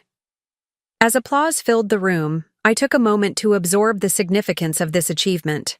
The award wasn't just for our groundbreaking work on the Yai global retail campaign that had put Meridian back on the map. It was recognition of our complete transformation as an agency, from the toxic, hierarchical environment Richard had cultivated to the collaborative powerhouse we had become. Later, as industry colleagues offered congratulations during the reception, I overheard snippets of conversation about Richard's failed venture in Chicago. Apparently, his brother-in-law's manufacturing company had suffered significant losses under his leadership, his manipulative management style creating the same problems that had ultimately led to his downfall at Meridian. I felt no satisfaction. At the news, only a quiet confirmation that actions eventually yield their natural consequences. My focus remained firmly on Meridian's future and my own, both brighter than I could have imagined when Olivia's misdirected text had first upended. My world, James approached as the crowd thinned, champagne flutes in hand. "Congratulations, Ms. Award-winning Executive Vice President," he said, his eyes reflecting genuine pride. "Your speech was perfect." I accepted the champagne with a smile. "Thank you for everything." In the year since our first dinner together, our relationship had evolved naturally, and without the secrecy or complications that had defined my time with Richard. We had taken things slowly, both aware of the professional considerations and my need to heal from past wounds. Victoria joined us, radiant in her success as the CEO who had orchestrated Meridian's renaissance. "The industry is finally catching. Up to what I've known for a year," she said. "You two have revolutionized creative leadership." James shook his head modestly. "Samantha deserves the credit. The vision was hers from the beginning." "A vision you helped refine and execute," I reminded him, appreciating his consistent generosity in sharing recognition. Victoria watched our exchange with knowing satisfaction. She had supported our personal relationship from the beginning, recognizing that it strengthened rather than complicated our professional partnership. "The board meeting went well this morning," she informed us, lowering her voice slightly. "They've unanimously approved the expansion plans. We'll announce next week." The news sent a thrill of excitement through me. Meridian would be opening offices in Chicago and Los Angeles, establishing a national presence that would position us among the top agencies in the country. It was an ambitious move that reflected our extraordinary growth over the past year. "They've also approved your promotion," Victoria added, looking directly at me. "Chief Creative Officer, effective immediately, with full authority over all 3 locations." I stared at her, momentarily speechless. We had discussed the possibility, but I hadn't expected it to happen so quickly. "Congratulations," James said softly, squeezing my hand. "No one deserves it more." As the evening wound down, we shared a car back to my apartment. No longer the transitional loft I had moved into after Richard, but a spacious penthouse that reflected my professional success and personal evolution. James had his own place across town, though he spent most evenings with me. We valued independence alongside connection, a balance neither of us took for granted. "What are you thinking?" he asked as we gazed at the city lights from my balcony, the night air cool against our skin. "That I never saw any of this coming," I admitted. A year ago, I was devastated by a text message. Now I'm Chief Creative Officer of a national agency, accepting industry awards, building something meaningful. James nodded, understanding the weight of my reflection. Life rarely unfolds as we expect. Sometimes its greatest gifts come disguised as its cruelest blows. I leaned against his shoulder, appreciating his wisdom without the need to diminish my own journey. "I received an email today," I said after a comfortable silence. "From Olivia." His attention sharpened. Though I had shared my history with him months ago, Olivia's name rarely entered our conversations. "She's engaged," I continued, "to another creative director at her Seattle agency. She's also been promoted to head of content strategy." James absorbed this information. "How do you feel about that?" The question was typical of his emotional intelligence, direct but gentle, concerned with my experience rather than his reaction. "Happy for her," I said truthfully. "She was as much a victim of Richard's manipulation as I was. She deserves her own fresh start."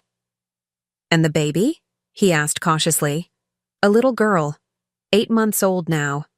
I had seen photos Olivia attached to her email, a beautiful child with her mother's eyes, and, thankfully, little resemblance to Richard. She said Richard has never met her, though he sends support payments through his lawyer. James shook his head, unable to comprehend such detachment. His own relationship with his nephews and nieces revealed his natural affinity for children, something we had begun discussing tentatively in recent months.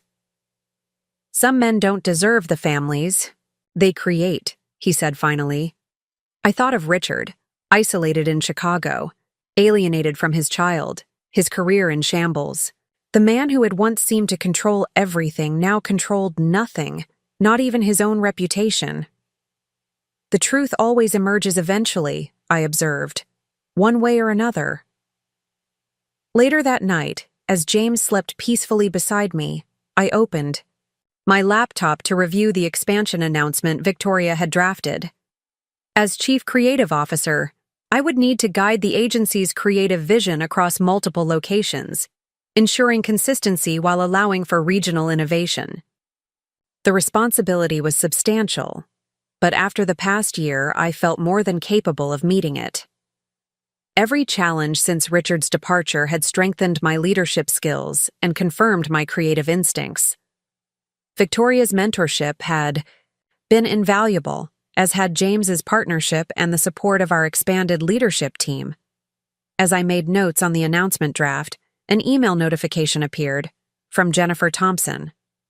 Unlike Olivia, with whom I had maintained occasional contact, Jennifer had disappeared from my life after our single meeting in my office. Samantha, forgive the unexpected communication. I debated whether to reach out, but I felt you should know that my book will be published next month by HarperCollins. It's a memoir titled The Man I Never Knew, 20 Years with a Master Manipulator. While the names have been changed for legal reasons, it chronicles my marriage to Richard and the patterns of deception that defined it. The publisher's legal team has thoroughly reviewed the manuscript, and all claims are supported by evidence collected during our divorce proceedings. I want to assure you that while your existence is referenced as one of several women Richard manipulated, your name and identifying details have been omitted. My purpose isn't to expose victims, but to help others recognize and escape similar situations. If you'd prefer to review the sections that allude to you before publication, I would respect that request. The book isn't about revenge. It's about reclaiming my narrative and perhaps helping others recognize warning signs I missed. Regardless of your response, I want you to know that writing this book has been tremendously healing. I hope you've found similar peace in your journey forward.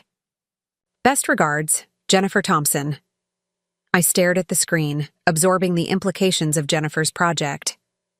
A public examination of Richard's psychology and behavior, written by the woman who had known him longest. The ultimate stripping away of his carefully constructed facade. My first instinct was caution, concern about how such a book might indirectly impact my professional reputation. But as I reread Jennifer's thoughtful message, I recognized her genuine effort to be considerate while pursuing her own healing. After careful consideration, I replied, Jennifer, thank you for your courtesy in reaching out. I appreciate your discretion regarding my identity and trust your judgment in how the broader story is told. I don't feel the need to review the manuscript. My journey has taken me far beyond those chapters, and I'm focused on writing new ones. If sharing your experience helps others avoid similar pain, that seems a worthy purpose. Congratulations on your book deal. I hope it brings not only healing, but also the professional recognition your writing deserves. Wishing you continued success, Samantha Roberts, Chief Creative Officer, Meridian Solutions. I included my new title intentionally, not as a boast, but as confirmation that life after Richard could be extraordinarily fulfilling. Jennifer had chosen the path of examining and sharing her experience. I had chosen the path of creating something new from the ashes of betrayal. Both approaches had validity. Both could lead to healing.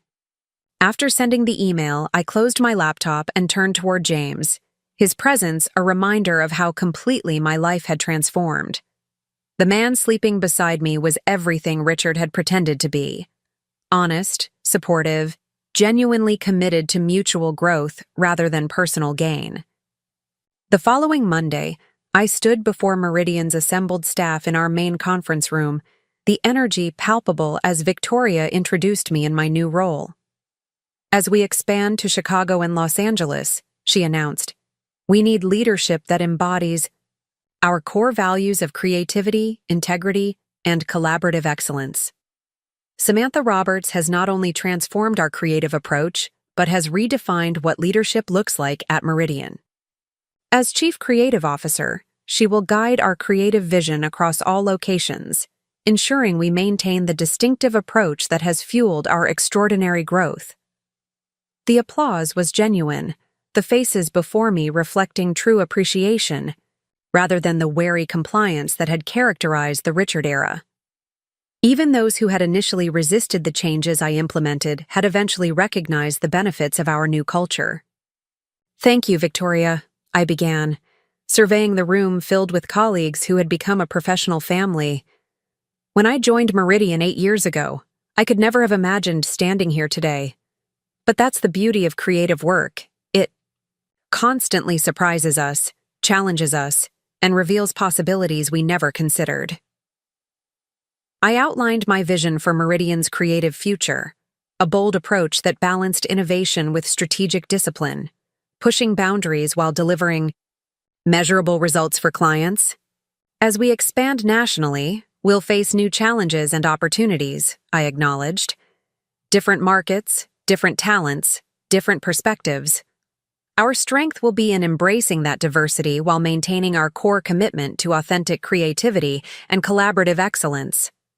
After the announcement, David caught up with me in the hallway, his expression a mix of pride and nostalgia. "Remember when you first came to me with that folder of evidence about Richard?" he asked. "Who would have thought we'd end up here?" I smiled at the memory of those uncertain days, the risk we had taken together, the trust we had built in the process. "You believed in me when it mattered most," I reminded him. "I won't forget that." "I just recognized the truth when I saw it," he said simply. "Speaking of which, have you told James about Chicago yet?" The question referenced our most recent private conversation about the possibility of James relocating temporarily to launch our Chicago office. His background in digital innovation made him the ideal candidate to establish Meridian's presence in the competitive Midwest market. "Not yet," I admitted. "We're discussing it tonight." David nodded, understanding the personal implications. "Long distance is tough, but if anyone can make it work, it's you two." That evening, James and I sat at our favorite restaurant, celebrating my promotion while addressing the practical challenges it presented. The Chicago expansion created a professional opportunity for him, but potential complications for us. 3 months on site would be the minimum, I explained, outlining the timeline Victoria and I had discussed. After that, we could reevaluate based on how the office is developing. James considered this thoughtfully, without immediate resistance or acceptance. "I'd want to come back at least every other weekend," he said finally. "And you would visit Chicago when your schedule allows?" "Absolutely," I agreed, relieved by his pragmatic approach. "It's not ideal, but it's temporary. And professionally, it's an extraordinary opportunity for you to shape an office from the ground up." He reached across the table, taking my hand. "We've built something special, Samantha. 3 months apart won't change that." His confidence warmed me, a reminder of how different this relationship was from my time with Richard. No manipulation, no hidden agendas, no power imbalances. Just 2 successful professionals supporting each other's growth while nurturing their connection. "There's something else I've been considering," James said, his expression turning more serious. "Something longer term." My heart quickened, uncertain where the conversation was heading. "The lease on my apartment ends next month," he continued. "It seems increasingly impractical to maintain 2 residences when I spend nearly every night here." I smiled, understanding his direction. "Are you proposing we move in together?" "I'm proposing we talk about it," he clarified. "It's a significant step, and I want us both to be certain." His caution reflected his respect for my past experiences, his understanding that after Richard's deceptions, I valued clarity and careful consideration in relationship milestones. "I'd like that," I said simply. "When you come back from Chicago, let's make it official." His smile illuminated his entire face. Then I have extra motivation to ensure the Chicago office succeeds quickly. As we discussed logistics, which furniture to keep, how to combine our book collections, whether his home office setup would fit in my spare room, I marveled at the ordinary miracle of planning a future with someone trustworthy. After years of secret meetings and compartmentalized existence with Richard, the transparency of this relationship felt like a luxury. The following week brought Jennifer Thompson's book announcement, generating significant industry buzz. The publisher's press release described it as an insider's account of deception and manipulation at the highest levels of the marketing world, with early reviews praising its unflinching examination of psychological control in professional and personal relationships. Victoria called me into her office the morning the news broke, her expression concerned. "Have you seen this?" she asked, turning her computer screen to show the announcement. "Jennifer contacted me last week," I assured her. "She's been discreet about my involvement and changed names throughout. Meridian isn't mentioned at all." Victoria nodded, relieved but still cautious. "It's bound to create speculation, especially given Richard's prominence in the industry before his downfall. Are you prepared for that?" The question reflected her consistent concern for my well-being alongside her responsibility as CEO. "I am," I said confidently. "Anyone who matters already knows the essential truth. The details are irrelevant now." She studied me for a moment, satisfaction evident in her expression. "You've come extraordinary distance, Samantha. From the woman who brought me that evidence folder to the leader sitting before me now, it's been remarkable to witness." "I had excellent guidance," I acknowledged, grateful for her mentorship through the turbulent transition. "You had inner strength," she corrected. "I just provided opportunities for it to emerge." Later that day, as I reviewed creative briefs for the Chicago office launch, my assistant informed me of an unexpected visitor. "A Ms. Parker is asking to see you," she said, clearly uncertain about the protocol. "She doesn't have an appointment, but she says it's important. Olivia Parker, here in Boston, at Meridian's offices." The surprise momentarily left me speechless. "She has a baby with her," my assistant added when I didn't immediately respond. The additional detail decided me. "Please show her in," I said, quickly clearing my desk of confidential materials. Moments later, Olivia entered, looking both nervous and determined. In her arms was a beautiful little girl with wide, curious eyes and delicate features. The child Richard had never met, the innocent result of his calculated deception. "Samantha," Olivia said, her voice steady despite her evident discomfort. "Thank you for seeing me. I should have called first, but I wasn't sure you'd agree." I gestured to the visitor chairs. "Please sit. This is unexpected but not unwelcome." She settled into a chair, adjusting her daughter on her lap. The child stared at me with solemn interest, clutching a small stuffed elephant. "This is Emma," Olivia said, smoothing the baby's dark curls. "Emma, this is Mommy's friend Samantha." Friend. The term seemed both inadequate and overly familiar for our complicated connection, yet I appreciated the gesture toward normalcy. "She's beautiful," I said truthfully. Olivia nodded, maternal pride momentarily overriding her nervousness. "She's the best thing that came from everything." The unspoken reference to Richard hung between us, neither of us willing to invoke his name directly. "I'm in Boston for my fiancé's industry conference," Olivia explained. "When I realized how close we were to Meridian, I felt I should see you in person, to thank you." The statement caught me off guard. "Thank me? For what?" "For not hating me," she said simply. "For recognizing that I was as deceived as you were. For your email when I told you about my engagement. Most women wouldn't have been so gracious." I considered her words, recognizing the courage it had taken to come here, to face me directly with her child, Richard's child, in her arms. Hatred. Requires energy I'd rather invest elsewhere, I said finally. We were both manipulated by someone skilled at creating illusions. The only productive response was to move forward. Olivia nodded, relief evident in her expression. I've been doing that. The promotion I mentioned in my email, my engagement to Ben, he knows everything about my past, about Emma's father. He's been incredible. I'm glad, I said sincerely. Everyone deserves a chance at authentic happiness. She glanced around my office, taking in the evidence of my own professional success, the industry award displayed on a shelf, the framed announcement of my promotion, the mock-ups for Meridian's Chicago office.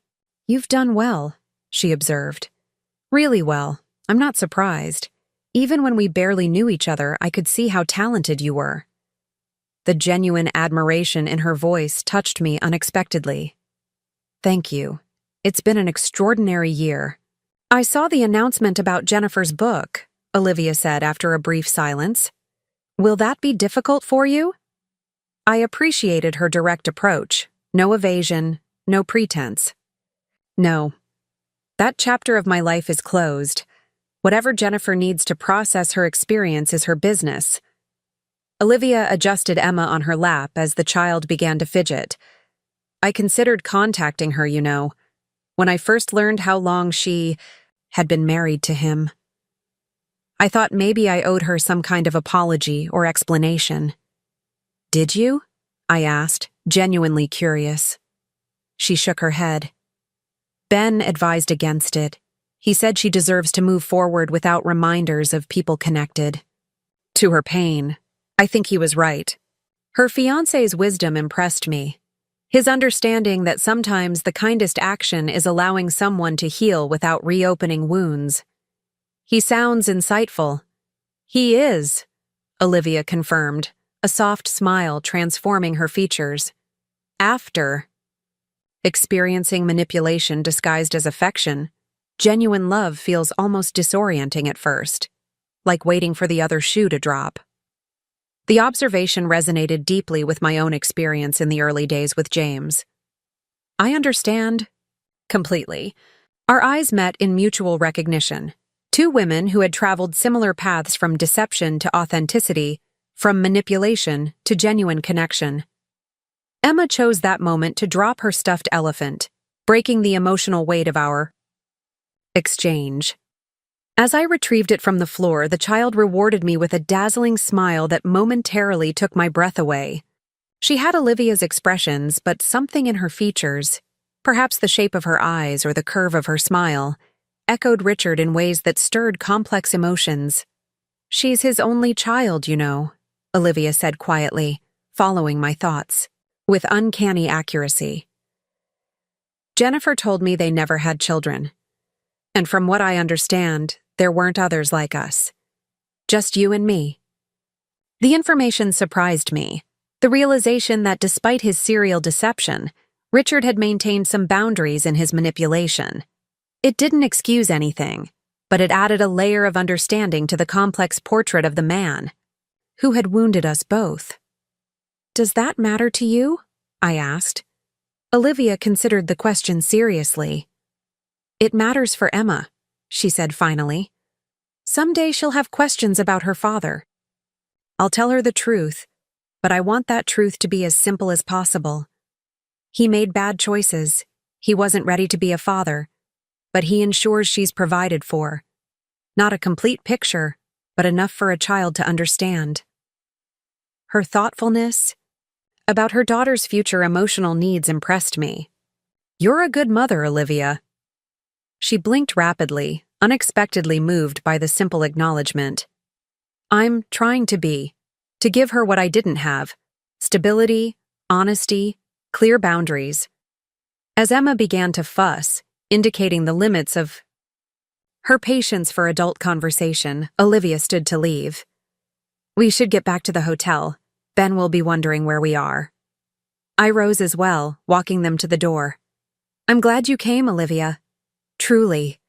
She hesitated at the threshold, then spoke with quiet sincerity. We can't change what happened, but I find comfort in knowing we both created something positive from it. You with Meridian, me with Emma, and my new life in Seattle. The best revenge is living well, I suggested with a small smile. Not revenge, she corrected gently. Reclamation. Of our stories, our worth, our futures. The distinction felt important, a shift from focusing on Richard's downfall to celebrating our respective resurrections. Reclamation, I agreed. I like that. After they left, I stood at my office window, watching as Olivia emerged onto the street below, Emma secure in her arms. Their visit had unexpectedly provided another kind of closure, not through confrontation or blame, but through mutual recognition of shared experience and divergent healing paths. My phone buzzed with a text from James. Dinner plans confirmed. Have news about Chicago timeline. Miss you. I smiled at the simple message, the uncomplicated affection it represented. After years of complexity with Richard, the straightforward nature of my relationship with James still felt like a gift, one I never took for granted. As I returned to reviewing creative briefs for the Chicago launch, I reflected on Olivia's parting words. Reclamation, not revenge. The phrase captured perfectly what the past year had been about. Not defining myself in opposition to Richard's betrayal, but reclaiming my narrative on my own terms. Chief Creative Officer, respected industry leader, woman who had transformed, professional catastrophe into unprecedented success, partner in a relationship built on mutual respect and genuine affection. These were the identities I had reclaimed and created, far more significant than Richard Thompson's former girlfriend, or woman who exposed corporate espionage. That evening, as James and I discussed his accelerated timeline for the Chicago office, 2 months instead of 3, with a clear exit strategy, I felt a profound gratitude for the unexpected journey that had led me here. The misdirected text that had seemed like an ending had actually been a beginning, opening doors I might never have found otherwise. You're quiet tonight, James observed as we walked home through the illuminated city streets. Everything okay? I squeezed his hand, appreciating his intuitive awareness of my mood. Better than okay, I assured him. I had an unusual visitor today, Olivia Parker and her daughter. His eyebrows rose in surprise. That must have been intense. Actually, it was surprisingly healing, I admitted. Seeing her build a good life, seeing Richard's daughter being raised by someone who values honesty and clarity, it felt like the final piece falling into place.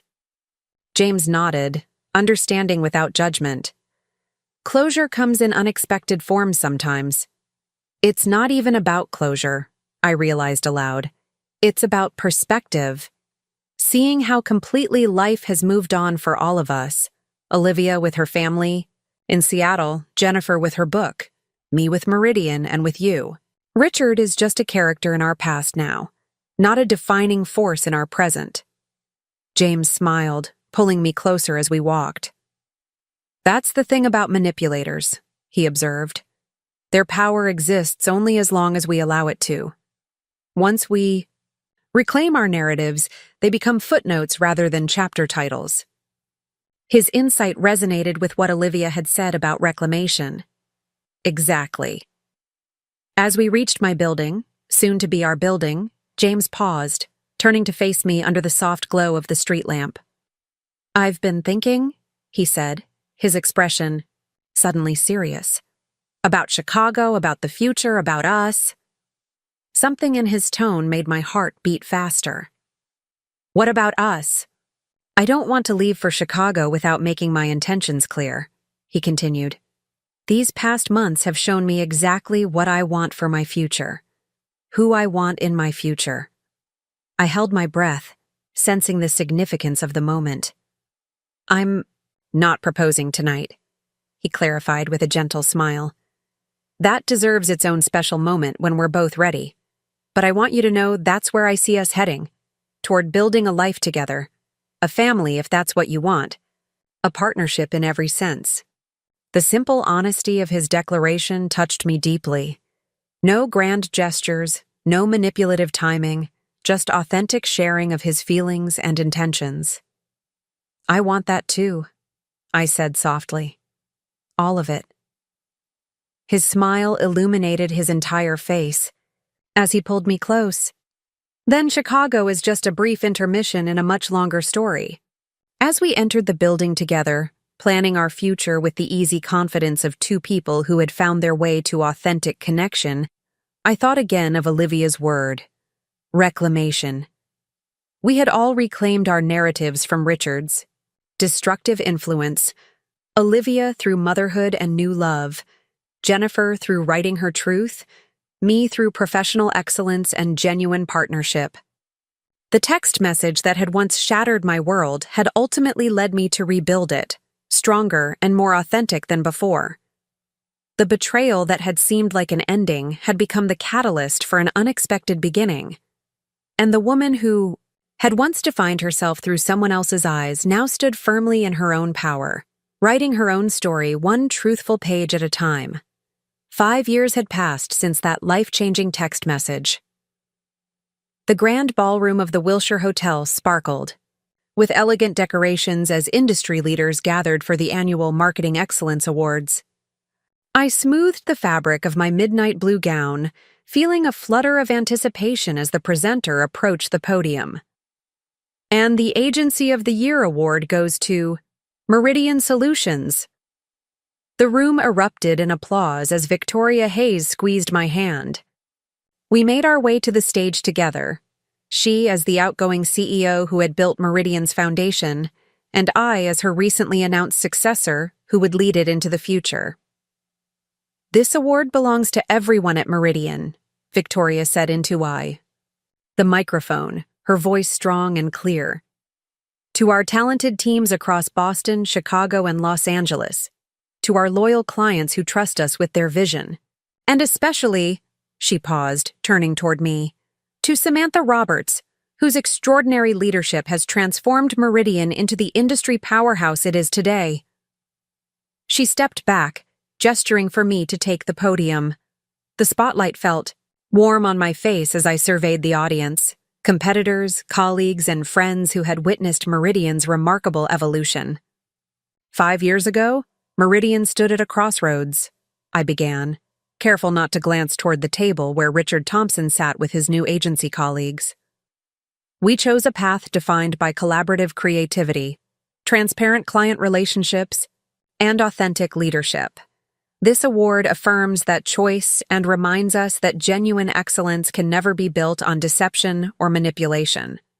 My eyes found James in the audience, his proud smile more meaningful than any industry recognition. Our second wedding anniversary was approaching, a milestone that once seemed impossible during those dark days of betrayal and discovery. After the ceremony, we navigated through congratulatory conversations and celebratory champagne toasts. I caught glimpses of Richard across the room, noticeably subdued compared to his former commanding presence.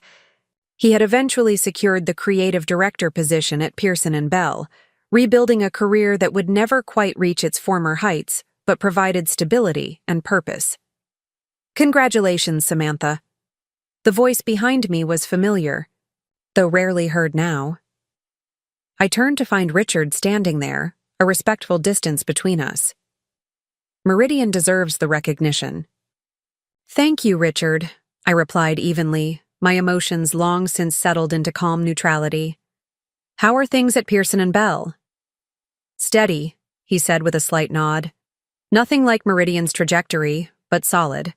I've learned to appreciate stability." Something in his expression suggested genuine reflection, the hard-earned wisdom that comes only through consequence and accountability. "I saw Olivia last month," he continued, his voice quieter. "Emma is starting kindergarten in the fall." I nodded, aware through occasional emails from Olivia that Richard had maintained supervised visits with his daughter for nearly 2 years now. "She's a wonderful child. Olivia and Ben have created a beautiful family." "They have," Richard acknowledged. surprising me with his sincerity. Better than anything I could have provided at that point in my life. Before I could respond, James appeared at my side, his hand resting lightly at the small of my back. "Richard," he greeted him with professional courtesy. "Congratulations on your financial services campaign. The industry panel spoke highly of it." Richard accepted the compliment with a brief nod. "Nothing compared to Meridian's work, but I appreciate that." He glanced between us, something like resignation in his expression. "I should let you get back to your celebration. Congratulations." "Again, Samantha, it's well-deserved." As he walked away, James studied my expression. "You okay?" I slipped my arm through his, leaning slightly against his steady presence. "Completely. It's strange. I used to imagine confronting him would feel vindicating or cathartic. But seeing him now just feels neutral, like encountering a former colleague, nothing more." James smiled, understanding as always. "That's the truest form of healing, when someone who once held such power over your emotions becomes simply another person." We made our way through the elegant ballroom toward Victoria, who was deep in conversation with the CEO of our largest client. As Meridian's announced successor, I was already handling many of her responsibilities, preparing for the formal transition in 6 months. "I just had the most interesting conversation with Jennifer Thompson," Victoria mentioned when we joined. Her second book is being adapted for a limited series. Apparently, several networks were interested. Jennifer's first book had become required reading in business ethics programs across the country. Her follow-up, focused on rebuilding professional identity after manipulation, had resonated even more widely. "She's created something meaningful from difficult experience," I observed. "We all have, in different ways." Victoria nodded, her expression thoughtful.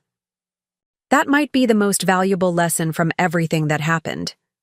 Pain can be transformed into purpose when we refuse to be defined by betrayal." Later that evening, as James and I returned to our brownstone, I slipped off my heels with a contented sigh. The house reflected our shared aesthetic, warm, honest, uncluttered by pretense. James loosened his tie as we settled in our living room, the lights of Boston visible through wide windows. "Quite a night," he observed, pouring us each a glass of wine.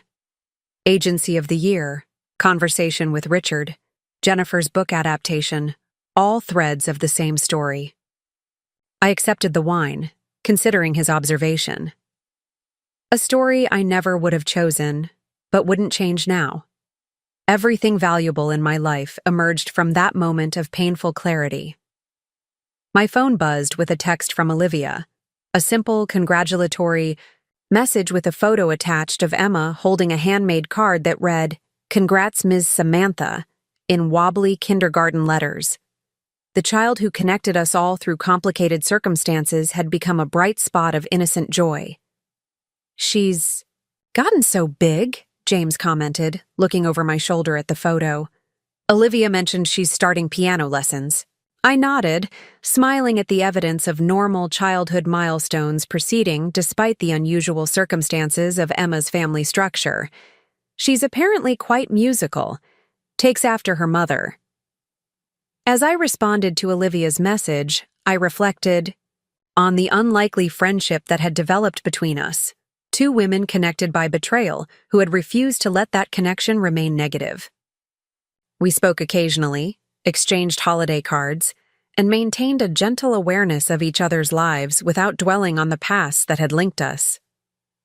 "Victoria seemed pleased with how you handled the acquisition questions at the press conference," James noted, changing the subject to professional matters. "The media has been speculating about Meridian's expansion plans since the award was announced." I set down my phone, turning my attention to the future rather than the past. "The Frankfurt office is our priority for next year. The European market is ready for Meridian's approach, and we've already identified potential leadership." James nodded approval. "The London team has laid excellent groundwork. Their collaborative model mirrors what we've built here. We discussed business strategy late into the evening, the natural conversation of partners who respected each other's professional expertise while nurturing their personal connection. No power struggles, no hidden agendas, no manipulation disguised as support. The next morning, I woke early and slipped out of bed without disturbing James. Our home office overlooked the garden, now blooming with spring flowers we had planted. Together. I opened my laptop to review notes for Monday's executive meeting, my first as announced CEO-elect. An email notification appeared from an unfamiliar address, the subject line catching my attention. Thank you, R. Thompson. I hesitated briefly before opening it. Samantha, seeing you accept that award last night, I was struck by the stark contrast between your path and mine over these past 5 years. You've achieved everything I once pursued through manipulation and deception, while I'm slowly rebuilding a career that will never reach those heights. This isn't written in search of sympathy or forgiveness. Rather, it's an acknowledgement of truth that's taken me years to fully accept. My methods failed not just ethically, but practically. Your approach, building through integrity rather than exploitation, proved exponentially more effective. Jennifer's books exposed patterns I couldn't recognize in myself until consequences forced that recognition. Olivia's boundaries taught me that genuine connection requires respect rather than control. Your success demonstrated that manipulation ultimately undermines the very goals it seeks to achieve. These are lessons I wish I'd learned differently. Emma deserved a father capable of authentic love from the beginning. Jennifer deserved a husband who valued partnership over possession. You deserved a colleague and partner who recognized your talents rather than exploiting them. I can't undo those failings, but I can acknowledge them honestly. The text message that exposed my deception ultimately freed all of us. You toward unprecedented success, Jennifer toward meaningful advocacy, Olivia toward authentic family, and me toward painful but necessary self-confrontation. Congratulations on all you've built at Meridian. It was always capable of greatness, but needed leadership defined by truth rather than manipulation to achieve it. Richard, I sat with the email for several moments, absorbing its unexpected honesty. There was no request for response, no subtle manipulation, just an acknowledgement of reality that suggested genuine, if belated, self-awareness. James found me still at my desk, contemplative but not disturbed. Everything okay? He asked, placing a gentle hand on my shoulder. I showed him the email, watching as he read it carefully. Remarkable, he observed finally. Actual accountability, without excuses. 5 years is a long time for reflection, I noted. Losing everything he valued probably accelerated the process. James studied me with the quiet attentiveness that had been healing from the beginning of our relationship. Will you respond? I considered the question thoughtfully. I don't think so. The acknowledgement itself is sufficient closure. Anything more might suggest a connection that no longer exists. He nodded, understanding. Clean boundaries. You've always been good at those. I had to learn them the hard way, I reminded him with a small smile. But yes, I've come to value clarity above almost everything else. Later that day, as we prepared for dinner with friends, I noticed my engagement and wedding rings catching the light, symbols of commitment built on honesty rather than deception, on mutual respect rather than manipulation. You seem contemplative, James observed as we walked toward the restaurant. Richard's email? Partly, I admitted, but more about the journey itself. How one moment of painful truth created the opening for everything meaningful in my life.